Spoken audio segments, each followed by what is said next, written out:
71 সালে পাকিস্তানি হানাদার বাহিনীর যে নারকীয় তাণ্ডব, তারই জন্য একটা বীভৎস রূপ আজকে বাংলার মানুষ দেখছে।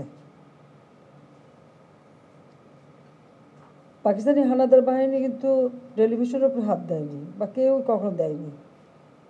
কিন্তু আজকে যারা এই টেলিভিশন সেন্টারটাকে এইভাবে পোড়ালো, সব কিছু ঘুরে ভিতরের একটা কিছু নেই যে রক্ষা পায়,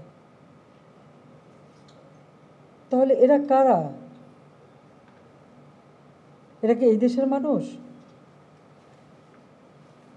এরা কি এই দেশেই জন্ম,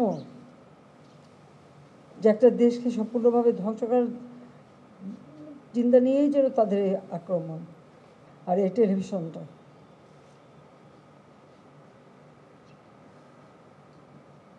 এ পর্যন্ত তাদের ধ্বংসযজ্ঞ যেভাবে চলছে, ঠিক যে কয়টা জিনিস মানুষের সেবা করে, মানুষের কথা বলে, মানুষের কাজ করে, সেই জায়গাগুলিতেই কিন্তু আঘাত, সেই জায়গাগুলিকেই ধ্বংস।